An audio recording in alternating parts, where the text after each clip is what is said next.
Hey, this is Arjun, and I'm the CEO of Doula.com. Doula is a venture-backed startup that has successfully raised over $13 million from the likes of Y Combinator, HubSpot Ventures, Nexus Venture Partners, Cody Sanchez, Graham Stephan, Sahil Bloom, just to name a few. By the end of this video, I'm going to walk through how you can bring your company to the US with an L-1A visa. First, we're going to run through what the L-1A visa is, and then we're going to run through who qualifies for the L-1A visa. I'll lastly wrap up with a special link and instructions on who you can chat with if you have any questions about this topic. Without further ado, let's dive in.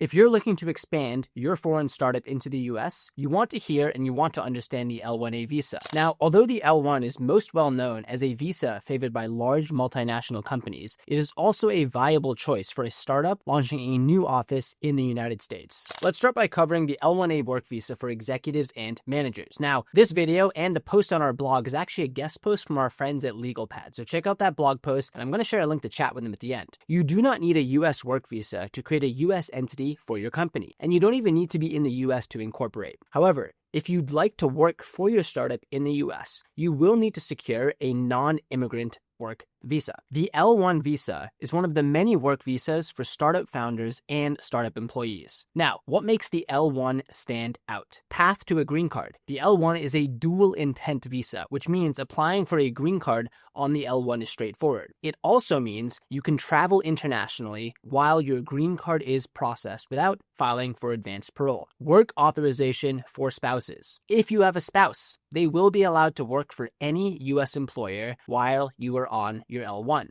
No wage requirement. The L-1 has no wage requirement. Startups that can't pay a high wage may want to choose the L-1 over the H-1B. No lottery or cap. Unlike other visas like the H-1B, there is no limit on the number of L-1 visas issued yearly. Premium processing. The government will review your L-1 case in 15 calendar days or less for an extra fee. Next up, let's cover who qualifies for the L-1A visa.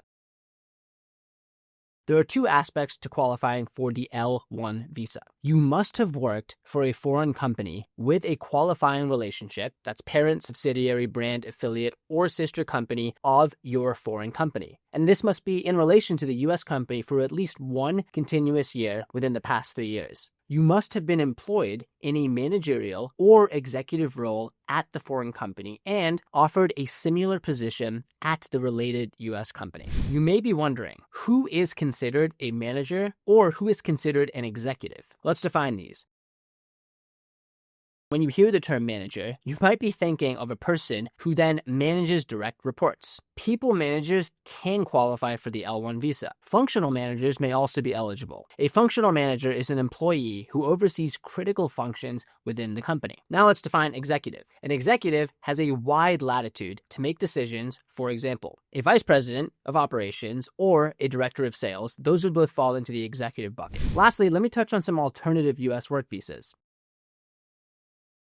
If you don't qualify for the L-1 visa, don't sweat. There are other work visa options to consider. The most well-known is the H-1B. Another visa is the O-1, sometimes referred to as the Genius Visa. The O-1 is meant for individuals at the top of their field. The E-2 Investor Visa enables people from certain treaty countries to work for an American company after investing in it. Be sure to research each visa to ensure you choose the right one for you. Whether you are unsure about US immigration or you already know which visas you qualify for, discussing your case with an immigration expert can be helpful. Our friends at Legalpad specialize in work visas and green cards for startups. You can connect with their team for a one-on-one immigration consultation and make sure that you mention you came from Doula. You might be in for a discount if you're a Doula customer and if you mention you came from Doula. So to get access to that, check out the link below, check out the blog post where we then link to a link where you can schedule some time to chat with Legalpad. That's a wrap. I hope you have a better understanding of the L-1 visa. And again, head to our blog post where you can find that link to schedule a one-on-one consultation with our friends at Legalpad. Don't forget to mention you came from Doula. If you have any other questions on L1s or visas or turning your dream idea into your dream business, do not hesitate to comment down below. Thanks so much for watching and see you in the next video.